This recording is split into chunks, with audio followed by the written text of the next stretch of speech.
Sup, Matt? Greetings, Michael. Should we do the podcast? Yes. Podcast achieved. I.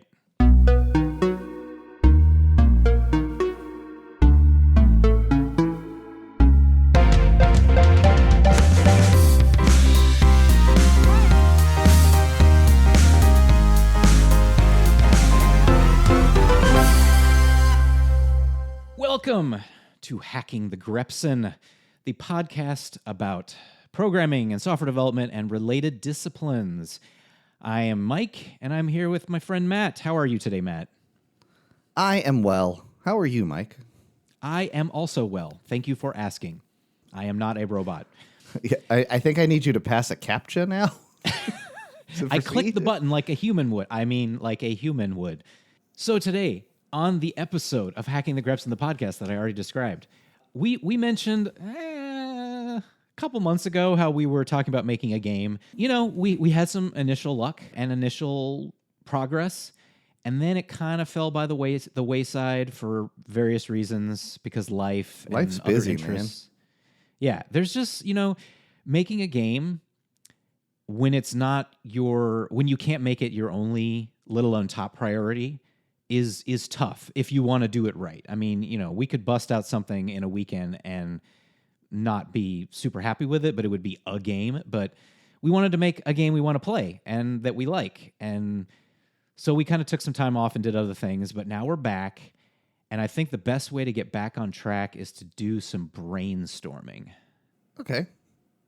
And I say Let's that storm because some you brains. suggested that like a month ago. Yep. And now we're going to do that storming of the brain. And I'm looking at the note that you left me, which was that we should spitball some ideas at each other, like it's a writer's room, and discuss. Yeah. And talk about the challenges and the fun parts. So does that mean you have an idea? I mean, I have all those ideas we talked about before, but I thought we could go into some of the ones we haven't discussed in detail and just kind of think about, from a game perspective, how would this work? So I picked one that we definitely talked about a little bit. One that I've had in my brain forever that I think I figured a good genre for, but is worth talking about. And then I made one up, which is ironic because it's improv. Is the one word I wrote about it. I'm like, how would you make improv into a game? I don't know yet. Ooh. So I thought that would just be an interesting discussion if we get to that. Okay. What about you? Do you have ideas? So coming back to this idea of making a game, the thing that I think about whenever I think about solving a problem, not that making a game is a problem, but I'm treating it like a request. Well, it is. Yeah. Yeah. Well, the problem is we don't have a game. So how do we fix it? It's a We task. make a game. Yeah. It's a task, right? So what that makes me think of in other parts of life is I like to do a little research on things that will help me decide what to do. And one of the things that I like to do is I like to be like the archivist and grab data on what I've done in the past to help me decide what to do in the future. And I wanted to shout out this cool site that I just heard about the other day called Exophase, exophase.com. What it is essentially like a meta game achievement dashboard. And essentially, you tell it all of your usernames on Xbox, PSN, Steam, Nintendo, whatever. Some sites I'd never even heard of. And it essentially uses whatever public API they have that you have given permission to. You have to go to those services and say, yes, anybody can see my achievements or how many hours I've played, what games I've played, that kind of stuff. So if you're not comfortable with that, then this won't work, but I'm okay with that. So I did that. And so now I have a dashboard that shows all the games that I've ever played, at least once they started keeping track of it, not when I was 5 playing, the Atari. I have my Xbox history, Steam, Good Old Games, Ubisoft, Epic Games, Nintendo, and the Apple Game Center.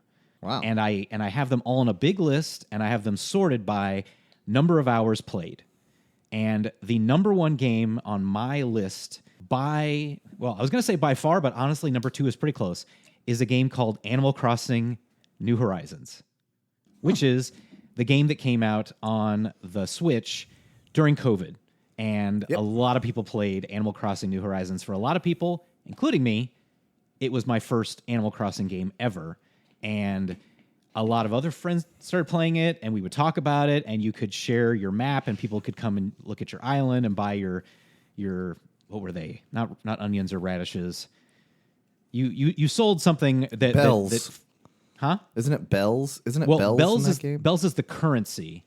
Oh, okay. But you bought some kind of vegetable that I'm blanking on, and then you tried to buy it low, and then you waited until it was high, and then you made a bunch of money off of it. Turnips? I remember people Turnips. talking about this. Yes.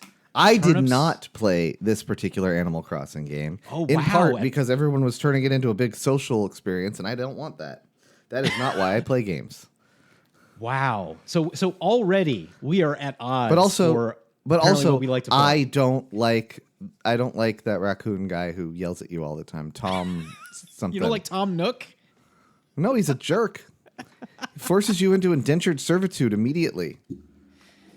Yeah, but he also gives you like unlimited time to pay back your loan and doesn't put any interest on it. So that's pretty nice. Fair enough. Gotta say. I've played a handful of Animal Crossing games over the years, and that just wasn't what I wanted to play right then. Okay. Well, really see, what there it you was. go. You had played Animal Crossing before. I had never played an Animal Crossing game before. So it was like my entry into it. Yeah. And it's really fun, but it gets a little samey after a while. Oh, it definitely does. But I think the reason why I have 300 hours in it, which may surprise you, is because, once again, it was COVID. We were all inside. We were all playing a lot more video games. And both my wife and daughter were playing the game. We were switching off all the time. So not only was it that a would social, make it more fun, yeah. Yeah, it was like a within the family thing. Everybody was playing it, or at least lots of people were playing it. We could be social about it. We could sell turnips to each other. It was a cozy game. Honestly, I think it might have been my first cozy game, which, if you don't know what that means, it's essentially a game that's very accessible. The difficulty is low. There's often no enemies or death or even combat at you all. can't lose is really what it Yeah, you is can't really lose. how I view it. It's like it's gardening. Yeah. I mean, there are garden cozy games, but it's like gardening where it's just something you tend to and you watch grow, but there's no sense of loss, there's no combat, there's no death, there's no It's violence. low stakes. Low stakes. Low stakes, and it doesn't require like focus to play. Right. It And can kind of just you be kind of played. check in for a few minutes every day once you've done all the major goals, and then you go away and you do the rest of your day, and then you come back the next. That's another thing. And that's actually the my daily least thing favorite is thing. big too. Yeah, keeps I don't coming like back. that aspect of some of these games. Like I like that for things like Wordle or whatever, where it's like, hey, I'm going to do a thing. But I always found that frustrating in Animal Crossing, where I'd be like, cool, I'm having a really good time with this. Let's do some more stuff. I can't do anything more until tomorrow, right? Mm-hmm. But there's that's a a lot of feature. fun to those games. It It's is a feature, not a bug. And That's intentional. Yeah, right. But it's a feature I don't personally enjoy. sure. How So do I do this? So I don't know if you've tried the service or if you know at least what your most played game is Of how all it time, I'm trying compares. to see if it's I'm trying Zelda? to see if it's a Nintendo game, because I have a feeling it's Breath of the Wild. Yeah, I But mean I that's can't number figure 3 out on how my to list. find that. I can't find on the Nintendo site where I can see what I've done in the past. Oh, you know what? They have an app for that now. The Nintendo Store app allows you to see your play history. Oh, well, that's not where I am. No, I also learned. I just about wanted to go this to a as website. I know that for some reason they don't have this on their public-facing website, but they do have it on their downloadable app, which is or you can go to your Switch and look at it there. Yes, if I had my Switch in front of me, I might do that. Yeah. It's probably something like Breath of the Wild. On Steam, it is apparently is Baldur's Gate, and then 3? that is out. Baldur's Gate 3 with 409 hours. Now, I think some of this is I am confident that a lot of those hours are I was playing until the wee hours of the morning and fell asleep while I was like in a cutscene, which happens fairly often. Or like it was loading and I fell asleep, and I'm on the Steam Deck, and so it's just sitting there running. Yeah. So I'm confident that 400 is not how many hours I've actually played. Certainly, any game that counts pause time as play time is wrong, because I will pause games for lengthy, like I'll pause to go to the next room and get distracted and be there forever. I'll bet if you counted up my Balatro hours across devices, it's probably really high. Factorio is 200 hours. There's a game I don't think I've ever played called Xanthium Zero that I apparently have 169.9 hours in. I do have 8 achievements in it, so I must have played it, but it's not a very long game, so I highly doubt I've played that much. Same with Vampire Survivors. Vampire Survivors. I've played a lot of that. Elden Rings is surprisingly high. But I can't see my Nintendo ones, which are almost certainly where the bulk of my time has been spent. In fact, I'm going to download that app while we're talking and find out. Awesome. I will talk about the other ones on my list. So the one right below Animal Crossing is Steam, and it's the Played Up game, which I believe I've mentioned before is a single player or multiplayer game where you're running a restaurant and you're taking orders and you're serving food, and then at the end of each day you can upgrade or reorganize your kitchen to better facilitate things, and you can automate production of food and serving of food. Eventually in that game, which was pretty cool, is that you can automate the entire day, where you just start the day and you just literally stand there until the day is over and you do nothing and it serves everybody. That's pretty cool. And I think that's definitely a part of it that I liked, but I think the reason why I have 286 hours in it is because of multiplayer. My wife super got into it. We watched a streamer play a bunch of it. So that's like probably in my household, like the most popular game of all time, which I'm sure some people have never even heard of that game. And that's because we are not a monoculture anymore.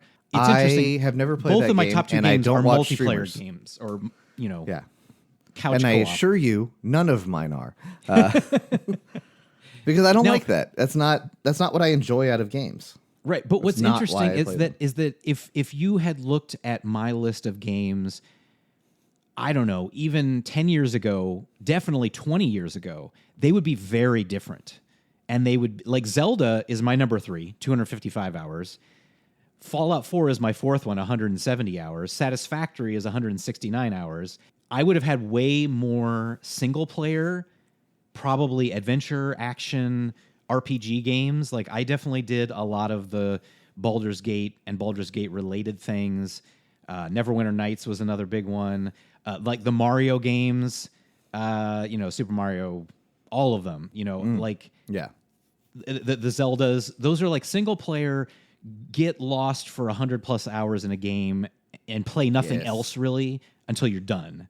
Whereas Animal Crossing and Played Up, those were just played in little spurts over long periods of time, and then they just add up. It's not like I played, like 3 weeks of Played Up in a row and then dropped it. Like that would be Right. yeah. So Well, I also don't tend to replay games. Right? Like if I beat a game, even if it has multiple endings or whatever, I don't tend to go back and play. And if I do, it's way later. And I don't play a lot of games that are like those kind of games, like Played Up and all those. My wife plays a lot of those, but I don't. It's not that I don't like them. I lose interest in them fairly quickly. Like I'll play them, I'll be really obsessed with them, and then I will no longer care about them at all, and I won't even think about them. yeah, I mean, some of those types of games, like, and you mentioned Balatro. I mean, I definitely have a lot of hours in Balatro. I don't know how many. Yes. Probably not as many as you, but still an obscene amount. I have 100. I have over 100 just on my Steam Deck, and that is not where I play the game. So Yeah, but that kind of game, I will also, like you said, I'll get really locked in and I'll play like nothing but that in general for a long time, and then I'll get kind of burned out on it, and then I won't play it for a while, and I'll be like, oh, haven't played X in a while, and then I'll go back and get back into it, and that's a hallmark of a game that like really makes me want to have that part of our game. Like I want a game that you can get really deep, but then also leave it for a while and then come back and still get addicted to it because the gameplay loop is that good. It's not like the story would be cool, the visuals would be cool, the music would be cool, the story or the characters, the plot, whatever.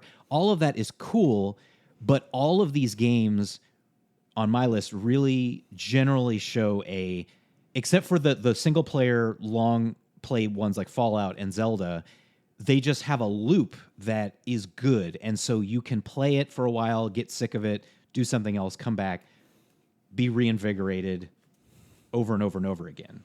Like, I do want that as part of our game. I checked. I have over 285 hours playing Breath of the Wild. Nice. I have over 220 hours playing its sequel, Tears of the Kingdom. And then my next one on the Nintendo, and this is definitely not my total time for this game ever, is Skyrim at 140. And I bet if I did that over all of the platforms I've ever played Skyrim in, because I've bought it at least 3 times, I'll bet that is my most played game. Okay.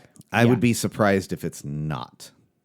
Now, that's a very different kind of game that, Yes. in my opinion, like the world and the characters and the story are an integral part of why you play that game at all. Not just the gameplay. Like, it's a world you want to be in. Yeah. Skyrim I like because there's always things that I haven't done before. Except now at this point, I think I finally have done pretty much everything I care to do in that game. A thing I really like in games is and I think most people are like this, I enjoy the leveling up. I want to get new powers that make it even more fun to do the things I was already doing or let me do more fun things. And that game, like, I love... And one of the things I really like about Skyrim is it does the thing where the more you do something, the better you get at it. Like, you level up in that. And I particularly enjoy that aspect. And I think it's one of the reasons I really like that game is... I'm not just arbitrarily saying, I'm good at archery now. I'm having to go out and shoot for a little bit so that I can get the points. And, you can go get training or whatever. And I do that in particular at like the College of Winterhold to go get, because I want to get to certain levels so I can get certain spells so I can just, okay, I needed that thing so I could do this build I want to do. But then I get bored after a while. I don't think I've ever actually finished Skyrim. Oh, really? Or Baldur's Gate 3. I rarely finish games. I play them, and I get to the point where, like, my character has all this stuff, and I have to finish out the story, and I don't care about the story in games. I'm like, meh. I mean, like... That's just like... Is there something about games that you have beat, though, that make you glad you beat them? Or are you always kind of unsatisfied when you beat a game? Like, what would make you want to finish the game? When I finish a game, I am a little dissatisfied because I'm done. And if I really like a game, I don't want to finish it. And I think that's the other thing, right? Is there's this possibility that I could go back to these games and finish them. But what ends up happening is I come back later and I'm like, I don't remember how this build worked. I'm going to start over. And then I get all into all this stuff. And I build up my character and he gets a certain level. And I'm just like, I'm good.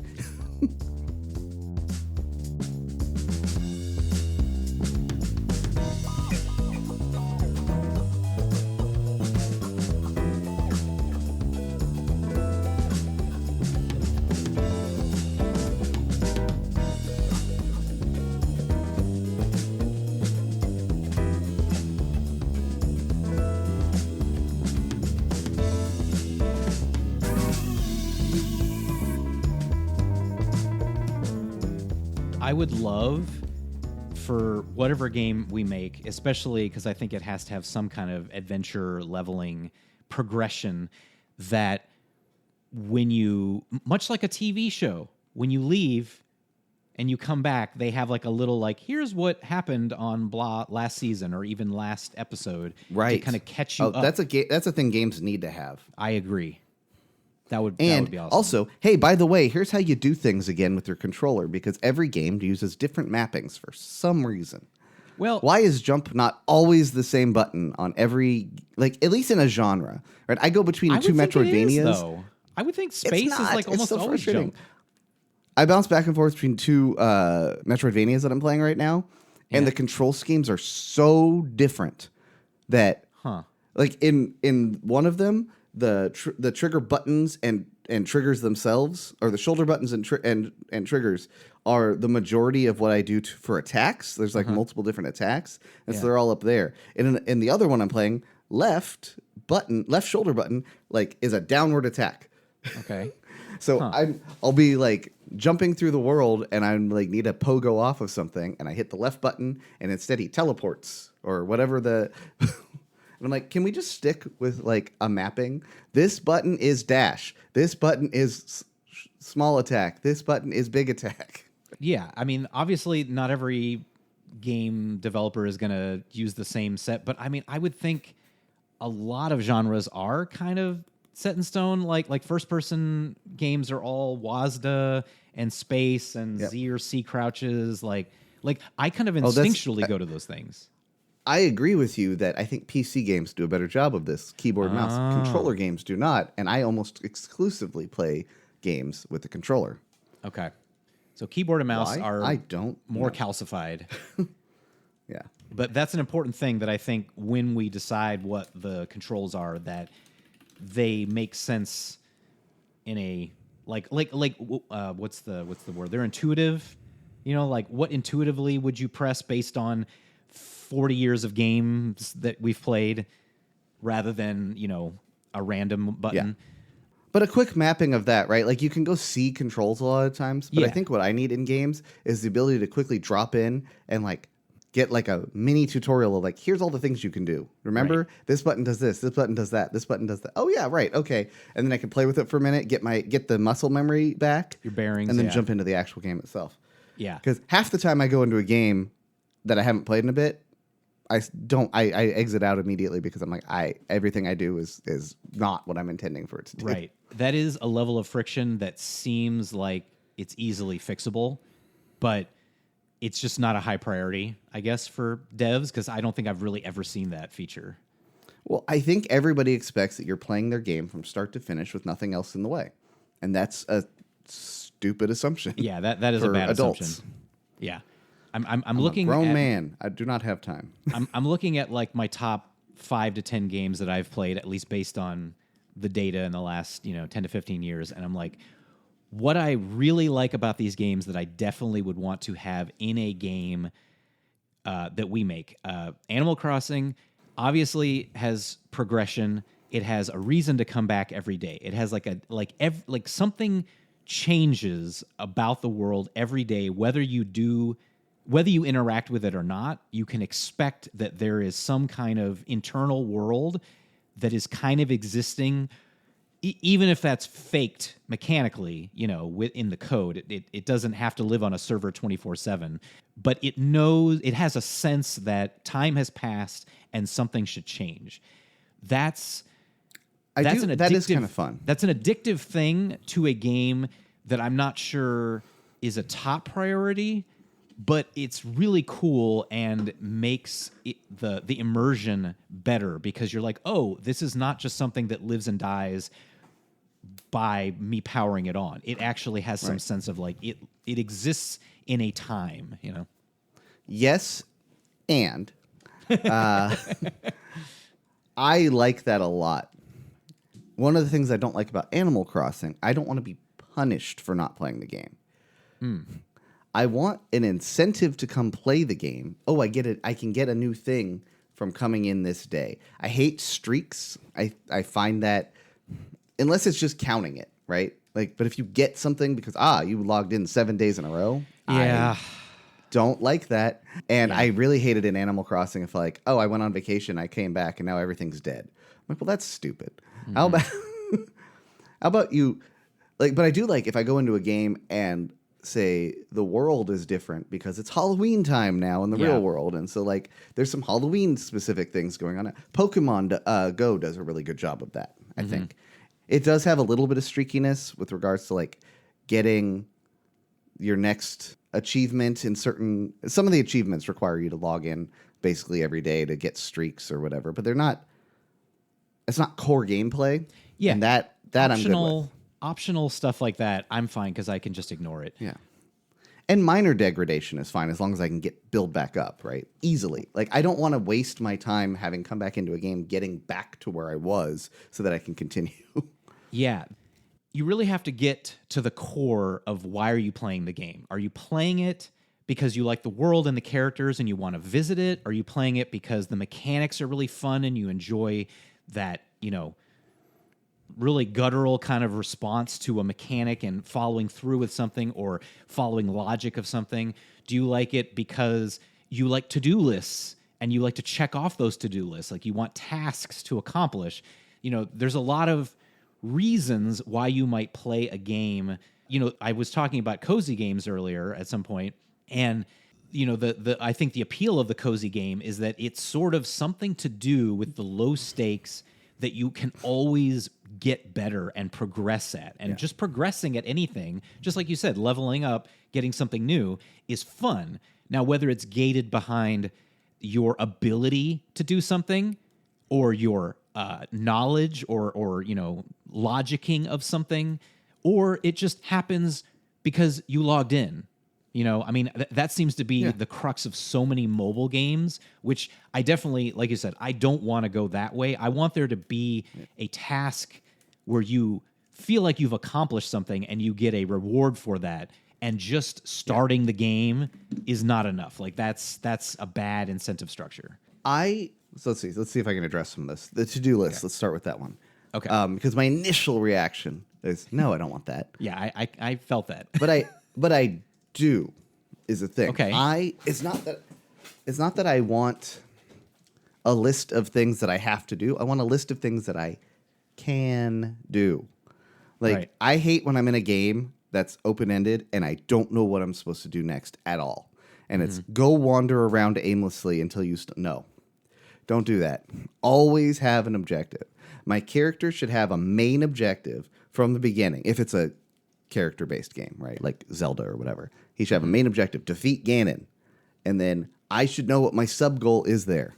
You need to learn how to jump higher, whatever, right? I want that tracked in-game, what my next objective is. And ideally, a list of all the like Breath of the Wild does this really well. When you encounter a hint towards a quest, it puts it in a log that you can go see, and you can see all your possible quests. I love that. Fallout does it. I think Skyrim does that. I might be wrong about that one. A lot of games with quests do that. Yeah. I like that. And I don't mind achievements as a thing, but I don't look at that. Like when you said to-do list, that's what I thought of like, see if you can climb to the top of that mountain. Well, maybe if I'm bored. Because what I want out of a game is like what you were describing of that ability to just kind of get really in depth into it, but then also come in it like kind of casually. I want that. I want a game that I can sit down, play for 5 minutes, 15 minutes, 20 minutes, whatever, get some actual gameplay and fun out of it, and then close it. But I also want, hey, I want to do a marathon session of a game today, or I feel like just zoning out and getting really into this, and like I want to play for a while. And a lot of where I see that these days is roguelites with a T. Can you give not a an K. example? Balatro. So you could get deep or you could play for 5 minutes. Right. But like all those games are, you have basically the game loop for those is you are doing a full game in X amount of time, right? Or in X amount of rounds or until you die or whatever. You're, slay the spire. You're climbing as high as you can, right? There's a Metroidvania one that I'm blanking on, Dead Cells. You're playing a full Metroidvania basically every single time, but it's small. And inevitably you will die. Yes. But there's also like, I might go through and like, okay, I really want to do this thing today. I want to get past this level that I always bounce off of, or this is where I always die. I'm going to really focus on this. And I'll play like multiple iterations in a row, and I'll plan, and I'll like really, and sometimes I just want to, like you said, play with the gameplay and just have fun. Yeah. Most of the time I play games, I want that. Yeah, and I also don't want to read when I'm playing games. We've definitely gone over that. Yeah, I think minimal.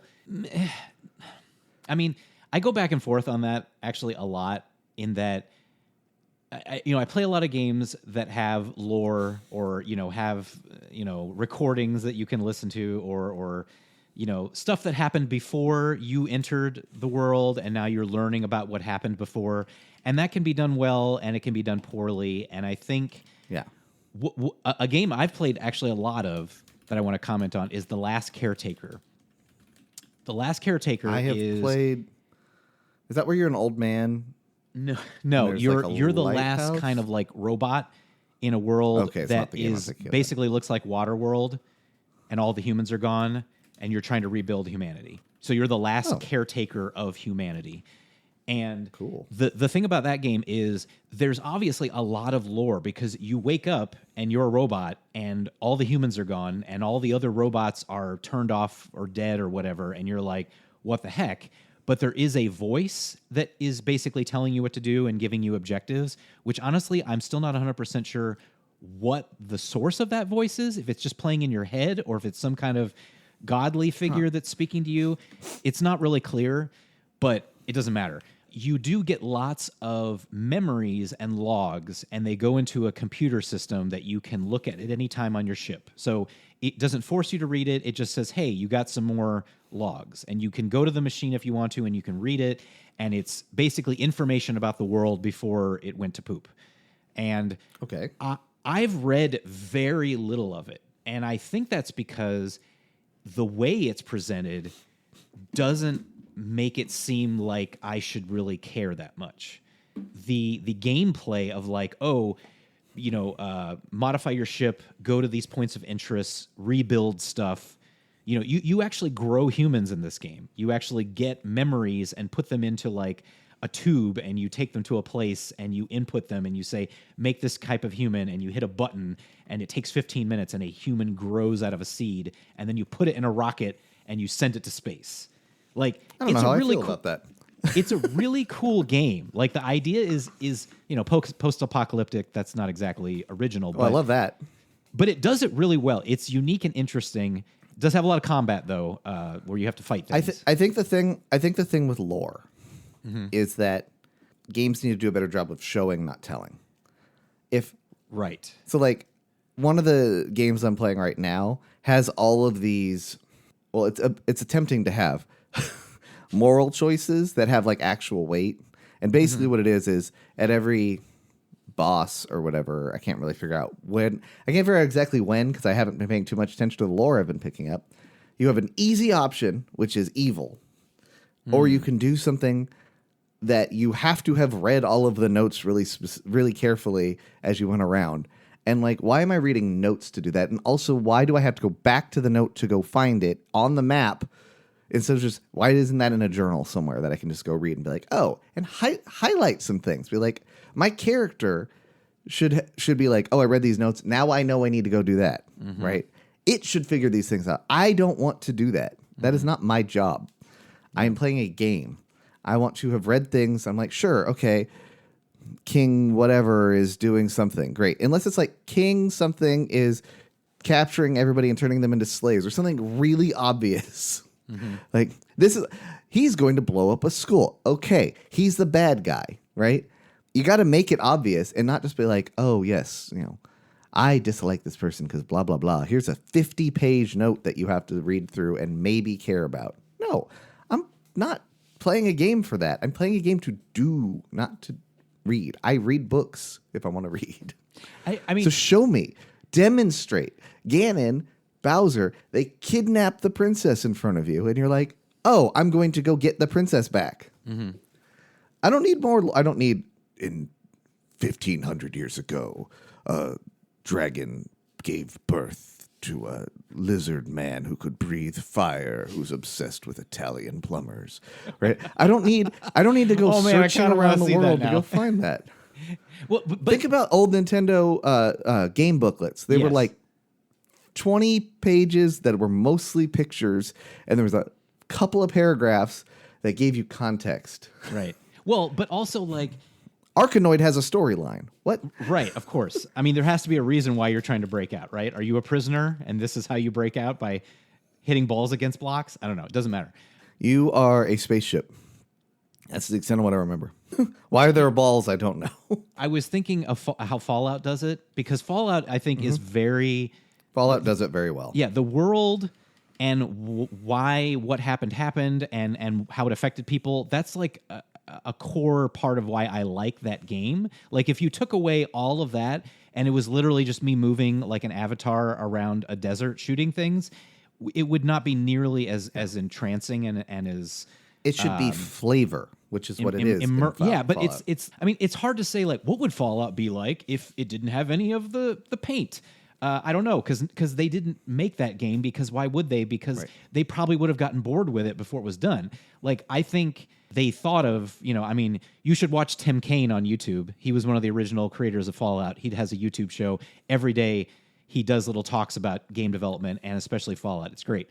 But like they had inspirations from media and post-apocalyptic stuff, and that steered them into making a game that was based on that. And then the mechanics of it, was kind of their choice, but the flavoring behind it, they didn't invent, neo-futurism and post-apocalyptica. No. Like that was an idea that existed, but they made it their own, and that's why I love it so much. But if they didn't have any of that flavoring, just moving a character around and talking to random people would not be nearly as interesting. And so that's why I think those things about games are the kinds of things where they're always there, and so you don't really miss them. But if they were not there, you would not like the game, or you would not like it as much. Like they have to be there, but they don't have the same value.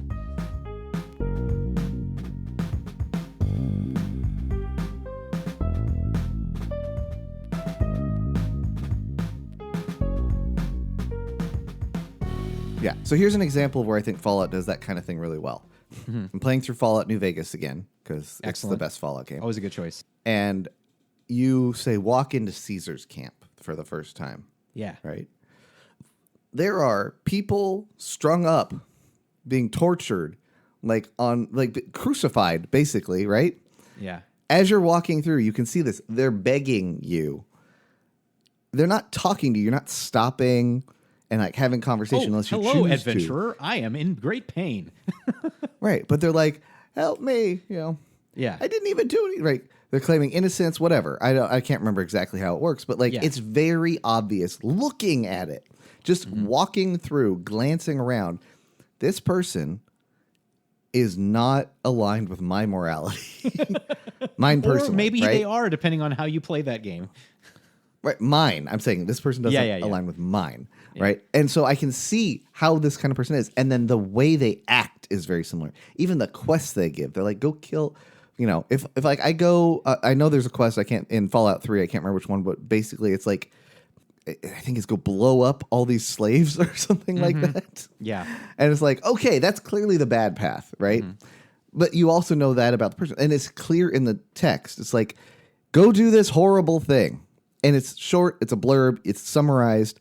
And if I want all the context of that, it's there. I can go talk to people. I can get the in-depth stuff. And that's cool. But it's a show, don't tell. They also have the tell if you care about it. But it should be more of a show. And I hate long cutscenes. Take those out. It's so funny how those used to be back when games were not as powerful. Those were like rewards. You got an interactive or a non-interactive cutscene because you did something awesome, and now we're going to give you a little movie to watch. Like, go you. Yeah. I'm like, do you know why I'm playing this game? It's not to watch a movie. All right. Well, so the first game I can think of, when I'm playing the first game that I can think of that turned that on its head and made it a better experience was Half-Life. Half-Life had story happening, but they didn't take the agency away from your character. Yeah, while you could they still talked. walk around while it's happening. Yeah, you could still explore like a normal person would do in that situation. And that's so much I'm fine with it because then, in Fallout, if you pick up an audio recording, it can play while you're wandering around, right? Yes. I like that kind of thing. Let me keep playing the game. Yeah. While that's happening. Maybe, while you're trying to dump this lore at me, I'm not being shot at, right? I'm not frantic and I can pay attention, but give me stuff to do. Yeah. Have me solve a puzzle, something. Satisfy my ADHD, man. So I'm guessing you are not a fan of visual novel type games. Nope. Okay. Because, isn't that I just also reading a realized novel but that, with pictures? But I also realized that this is why people will recommend a game like Witcher 3. They're like, this is the best game, blah, blah, blah. And I play it and I'm like, this is so slow and so boring. Mm-hmm. But the storyline going on in there, if you're paying attention, is good and it's compelling and you're like, you care and it builds up and you're following and it's in an adventure and it's like a D&D campaign. You have to be in it, right? You have to actually be paying attention, not just waiting for your turn. Yeah. And sometimes I want that, but 90% of the time I do not, because I am 47 years old. I have a full-time job, a wife and a child, and responsibilities, and a million things that I already have commitments for. I don't have time to do that in a game. I'm like, I have 20 minutes to play. Let me play. Let me have fun. Yeah. And some games are good at that and some are not. I think we were just talking about Blueprints recently off podcast, and I think that's a great game. We even did a whole episode about it, I think. Yeah. We had a great puzzle in that Daggerheart game we played yesterday that was inspired by Blueprints. Yes, that was awesome. And Blueprints is still great, but to your point of just let me play, one of the reasons why I bounced off that game near the end is that however that game was built and the way that the decisions they made for how you interact with it were not respecting my time as a player because... Oh, they're not. Yeah, for example, when you pick up one of the items, the first time you pick up, like, say, these loaded dice that let you, roll better or something, they give you a whole description and they put a thing on the screen and you have to, like, click through it. Right. But they also do that the 50th time you pick it up and the 100th time. And it's one of those... And you should be able to turn that off, and you should still be able to get to that information. Yes. Like, if I want to go into my inventory and do the thing, it should pop up the same information. I'm done. Great. Right. And this is something let me just go. Yeah, I think this is something that comes up in pretty much every game. I don't want to single Blueprints out, where the better you get at a game, the more efficient you as a player often get, but the game doesn't necessarily reflect that in how it lets you interact with it. Like, unless you're a speedrunner and you figure out how to, hack the game and go through walls and speed through stuff, but most players you're hamstrung by the game, the way the game lets you interact with it on the first time you play it and in the 200th hour that you're playing. We're like, I know I've done all that stuff. I just want to do this more efficiently because I just want to get to the thing. I don't need all the introductory tutorial stuff, Sometimes that's a feature and sometimes it's a bug, right? Yeah. The wasting of player time. Yeah. Animal Crossing, definitely a feature, not a bug. Metroidvania games do this a lot. There's a debate in the community about it. In fact, about runbacks, which is basically you've died to the boss. Now you have to get back to it. How much time and effort is it taking you? Right. Some games, the run back is the challenge, and then you get to the boss and you have to defeat it. That's Dark Souls logic. Bosses. I hate that. Yeah. Yeah. I don't like it. It's not fun. Yeah. I have already gotten good at getting through this thing if I'm paying attention, and I'm now doing this. So I don't like bosses in general because I end up doing or multi-phase bosses. I don't want to do the same thing I've already proven I can do. Once I've done a thing, it's done. I know I can do that. Don't make me do it again. Fine, make it simpler. Like, okay, like there's fast some travel. trick. Like, let me fast travel to that place once I've gotten through the hard way. Mm-hmm. Yeah. Yes. Metroidvania games that open up passageways are great for that. Metroidvanias that have fast travel, great. The game I'm playing right now has a tiny bit of both, and they both are not done well. I'm about ready to bounce off this game. It's like almost good. It's almost good.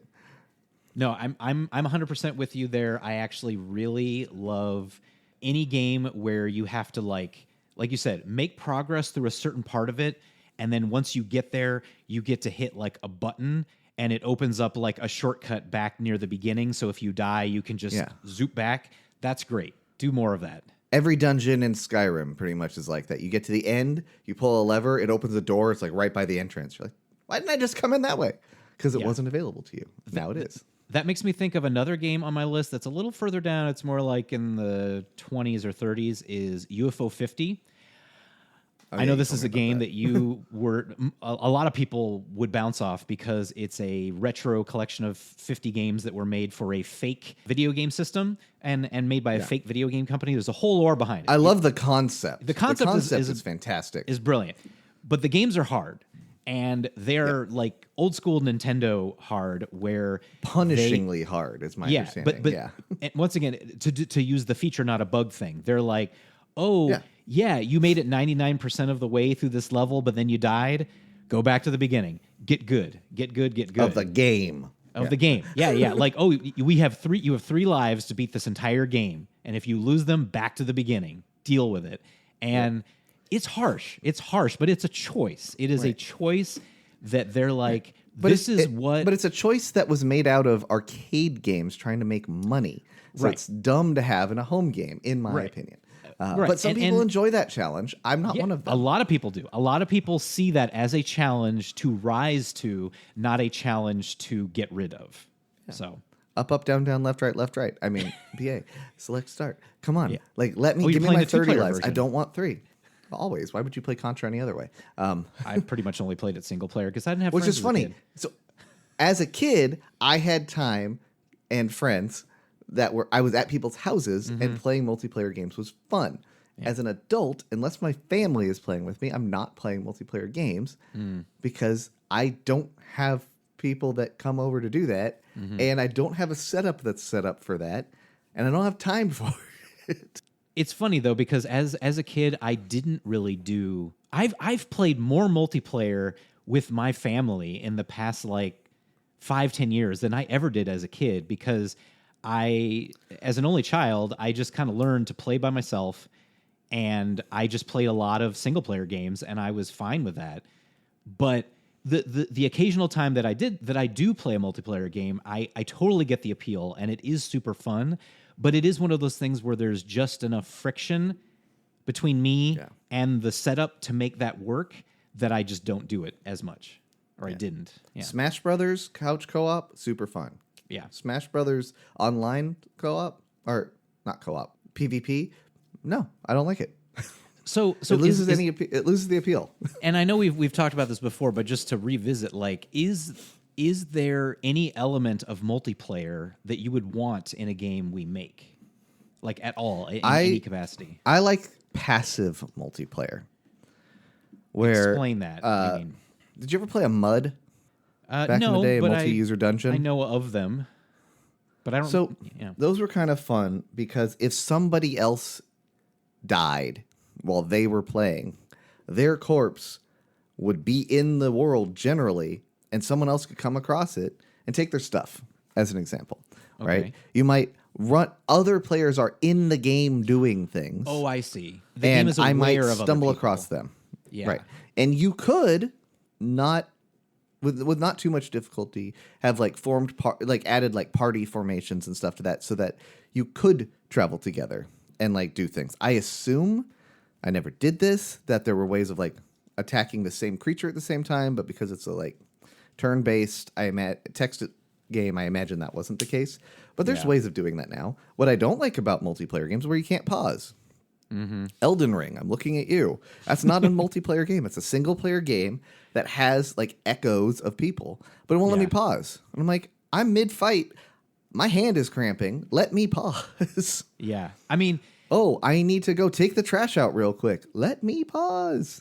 yeah. I think So I like that sort of I don't want it to get in the way of the first person game. It should supplement it. It should not be the main focus. the thing, the issue with that, and this is something that I've even come up with in kind of the like random little web games that I've made, like Dectal. Like, I would like there to be more of an element of other people playing the game, like the game itself being aware that other people are playing, and so you can compare your performance to other people, like your combo or your streak or whatever like that. But that requires it to be aware and to keep track of that, and so that is extra overhead. And especially when you're talking about something like, you know, having the someone else dying and you taking over their loot. I mean, that's like a server that you have to have running and has to keep track of that so that other people, you know. Absolutely. Something like Dectal, if I was going to add any sort of multiplayer element to it, it wouldn't really be multiplayer. It would be, you know, in racing games where you can see the ghost of like another, like you can turn on a mode where there's like another car racing and it's not really there, but you can see what it's doing. Yeah. So like, oh, that's how they did that so fast. I'd love that. That would be fun. Like, I'd go on after you and I have both played, and like you got a higher combo, but we ended up with the same number of cards at the end or whatever. And then like watch us and like replay the game and like see what you did versus what I did. Like, we'd see both ghost modes. Like, that kind of thing would be fun. Compare everybody's play today, and you can just kind of, everybody's in a different color. It's like bloop, bloop, bloop, bloop, bloop, bloop, bloop, or something. Or like multiple screens that kind of run through it. Because it'd be fun just to watch and be like, wait, what just happened? Back. Yeah. oh, he picked that 6 instead of that 6. So that, that kind of thing could be interesting.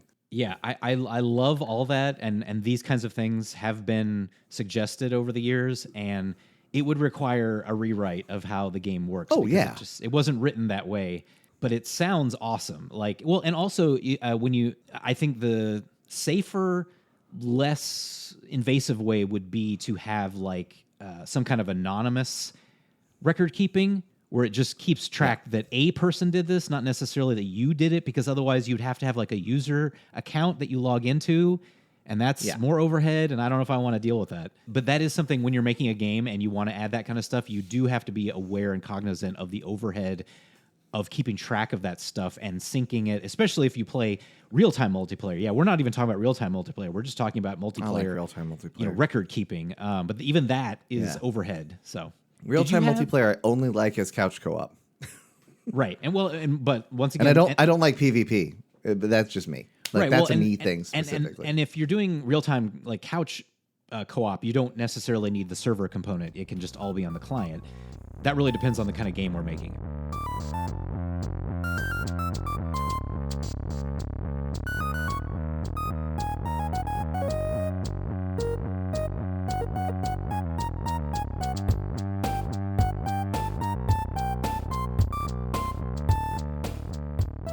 Speaking of which, did you have... I mean, I think we've brought up a lot of good general ideas. I've been taking some notes on some things, again, about what should go into this. But it's really... We're just talking about kind of the details of it. We haven't really talked about, like, what is the game? Like, what does it look like? Like, what kind of world is it in? Did you have ideas about that? I mean, I have several games. Yeah. Game ideas. We could talk about one that I brought up before that I haven't really been able to, that I think would work and wouldn't be too hard to do. Mm-hmm. And I think has the legs to expand into something else if done right. And that's a roguelite for darts, right? So think Balatro, but for darts. And like, what would that look like? So I was trying to think about, like, just, okay, if I was playing this game, well, obviously, like every roguelite, the first time you play, you're just playing the game normally. Like, here's how it is. Mm-hmm. You got no fancy powers. It's just like if I went to a bar and walked up to a dartboard and I threw 3 darts, they hit these numbers, gave me exactly what those numbers say, and then I picked up those darts and I did it again until I got to the end condition, which is, getting exactly 301 points or whatever, right? Or you could do it as cricket. There's multiple darts games. Yeah. Much like there's multiple card games. Solitaire is another one that we could figure out how to do something like this for, similar to Balatro, where it's like, okay, what twists can you put on it so that you can get more powerful? And what is the point of getting more powerful, right? If I could throw 1 dart and have it hit 301 points exactly, is that interesting? No. So it's got to be something else, Maybe you're climbing first person to 1,000, right? Okay, well, now that's hard, and you can go over it. Maybe there's ways of punishing the player that you're playing against. I don't know. There has to be something where it's interesting. So like Balatro, you are trying to get as far as possible into this poker tournament, basically, as you can, and you acquire jokers that give you more money, basically, if you use them. And it's the money that you're focusing on. The money is what's important to getting more stuff, to get more levels, right? And it all feeds in on itself. It's like, well, how can you build a combination? So, like, if we went bare bones, straight up Balatro style, then yeah, it's a darts tournament, and you're trying to see how far you can get to get the most money, points, whatever possible. Now you have a goal. Now it's how do you get that far? And like, okay, well, now you've got I throw this dart, it splits in 3 and hits, and it does that thing. And I do this one and it's always a triple, or, Do you play a lot of darts? Are you a big darts fan? I used to play a lot of darts. Oh, okay. A lot. I mean, I've played some, but not enough to big hobby think of mine. I'm interested to know what the view of throwing a dart is. Are you like throwing it straight to the background of the screen, or are you throwing it to the side, or more somewhere in between there? Like that's a rough idea to model. I think the fun way to do it would be to have it be a combination of skill and building up this collection of like fancy powers, right? So I'm thinking your view is much like in Balatro, where your view is the table, your view is the dartboard, right? And you are throwing the dart. And either it's like one of those things where, it's like, Angry Birds, where you pull back a slingshot. You pull back and then, Yeah. Or, it's one of those, like, you've got that moving bar and you have to hit it in the green to get it to go where you're aiming or whatever. I right? don't really find that kind of thing fun, like, over a long period of time. Right. That's like a mini game thing. Like, I want more of a, like, dexterity part of it because I want it to feel like I'm throwing a dart. Yeah, so that's where something like an iPhone game would be fun. Like, okay, I'm flicking the dart, right? And that's where the Angry Birds style thing makes sense. Like, I'm pulling it back and and I think that's crucial and to so, that game, is getting that to be fun. Yeah. How do I make throwing a dart more fun, right? And, if you look at something like Vampire Survivors or Balatro or any of those games, it's that number climbing really high that's I know that you like. Yeah. Right? Like, that's the fun part. Or like Vampire Survivors, you can't even see by the time I'm done with a Vampire Survivor round, my game system is locking up. I've had to turn off most of the effects, and I still can't see what's happening anymore. Like, I'm just so OP, and that's fun. There's also, I think I get there too fast in Vampire Survivors. I actually think I would be nice if it would slow down a little bit in places. Like the amount of like the 30-minute thing always feels a little constrictive. Like it should. I always turn that off. Oh, wait, you can turn it. You can turn which is part of the reason why. Eventually, yeah. I guess I didn't get that far. You can unlock that. There's a lot of unlocks, but like that kind of thing. Like, okay, cool. I throw this dart with whatever way we decide is fun. It hits the board, and like a slot machine, I get flashy lights and colors. My dopamine triggers. I'm happy. Yeah. Right. That's a game. And then it's just a matter of like, okay, what cool things could you do? What's fun? Is it different darts? Are you changing the board? Is it some combination of that? Are you all of that making, are you drinking something that makes your aim steadier? Do you have a homing dart? Like, what is it? And you can even think about this. This goes back as far as like those, I can't remember what the one that everybody actually played was. Mine was called Tanks. Oh, Scorched Earth. Think about Scorched Earth. Or something worms. like that is that's basically the same idea, just you're fighting against other people this way, side to side, instead of playing against functionally yourself by hitting the dartboard. Right. But it's the same idea. Like, okay, I'm going to do the Moab, and the dartboard explodes, right? Maybe you hit the dartboard and it splits into multiple pieces that are all miniature dartboards, and now if you throw a multi-dart, it hits 3 of them, and you get, you hit the triple 20 on all 3 and you get 180 in one go. Wow, look at you. You're amazing.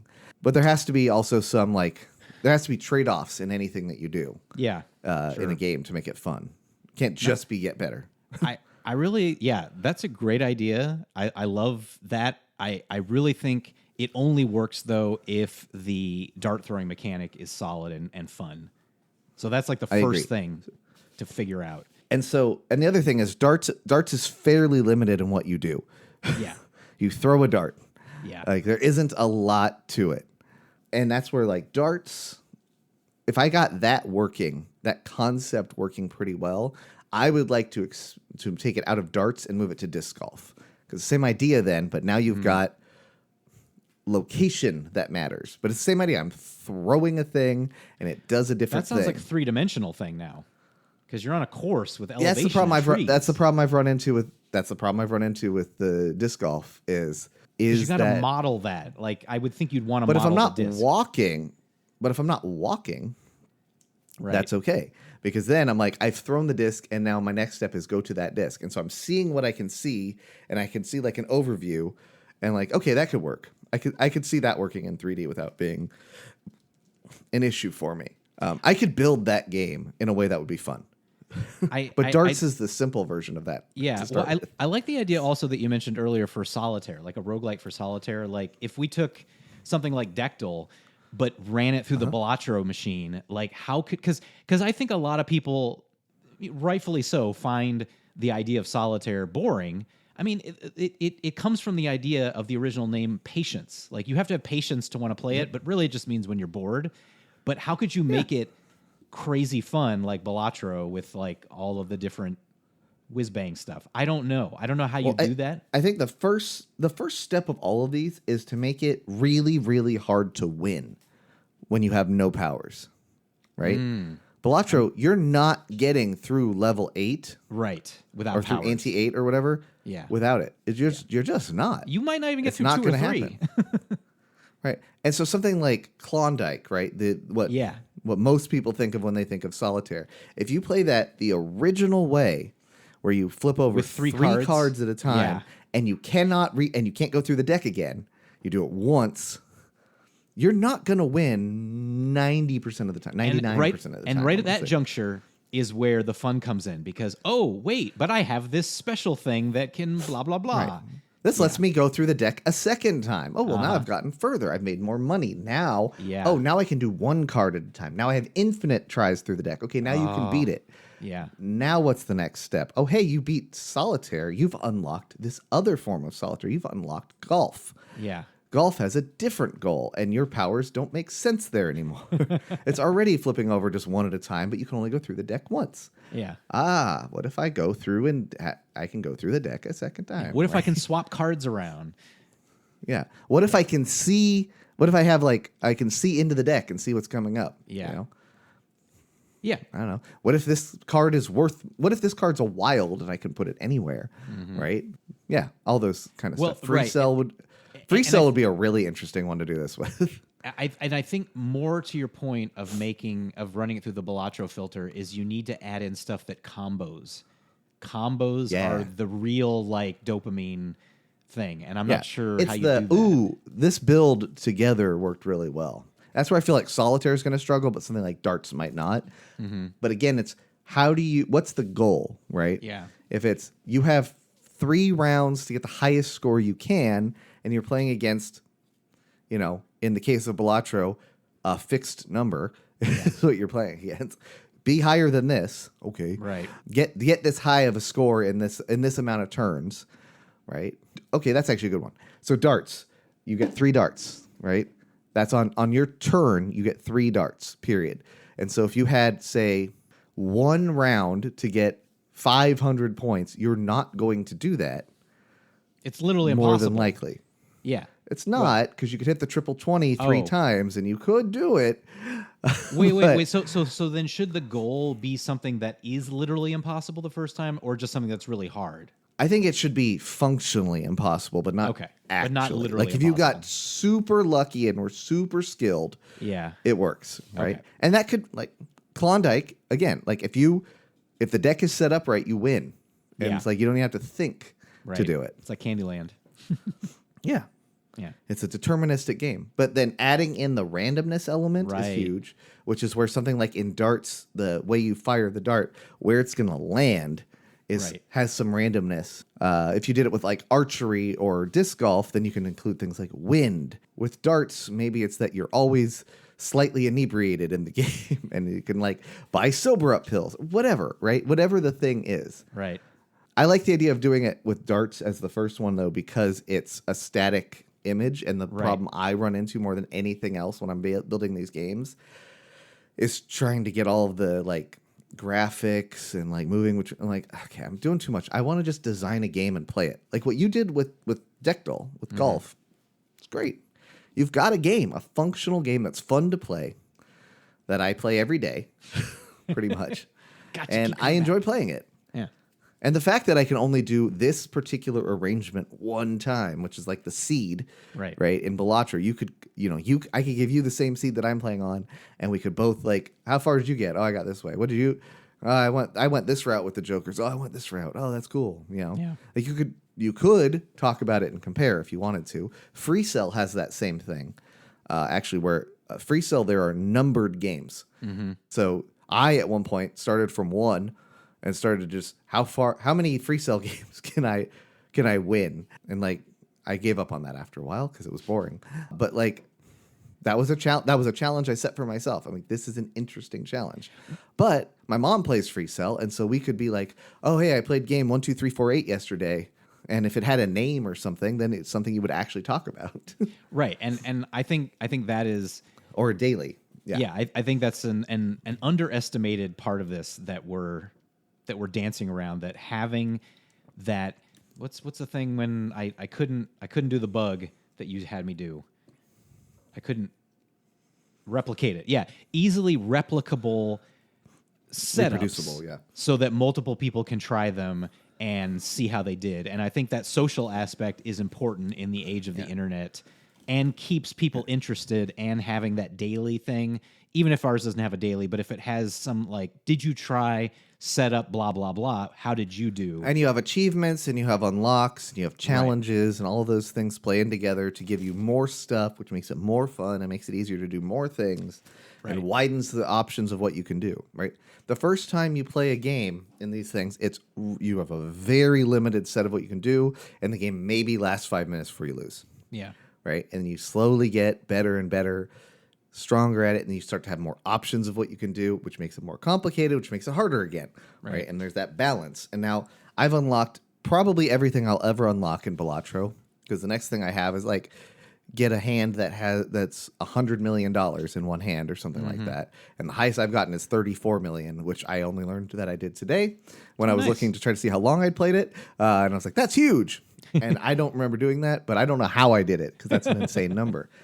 I'm probably never going to unlock the 100 million, but I still have challenges to go through that I'd go and do those every once in a while. But generally, I just do it as I'm watching background TV and I need to kill my brain needs two things to do at once. Right. Yeah. Okay.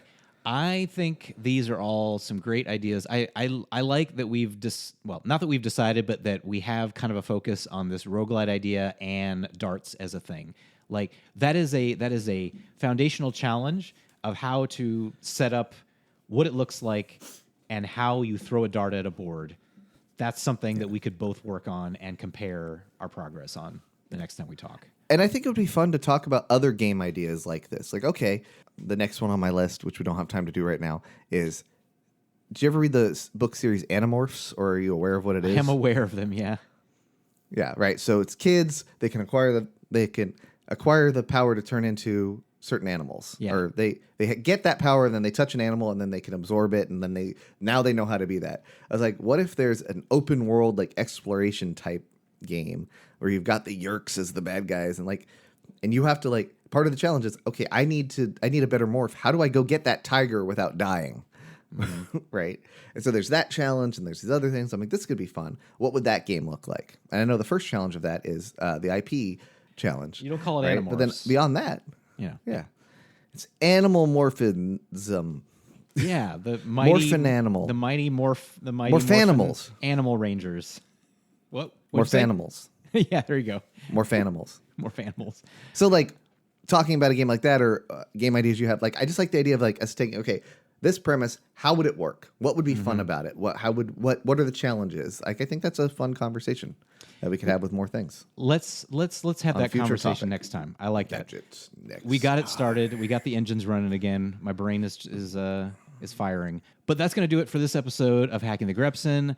Thank you for listening. If you want to hear more of our episodes, you can go to hackingthegrepson.com, where we put out an episode every other week on Wednesday about not just game dev, but we've got stuff about all kinds of software development and programming things and stuff. And until the next time we talk at you, we now return you to your regularly scheduled lives already in progress.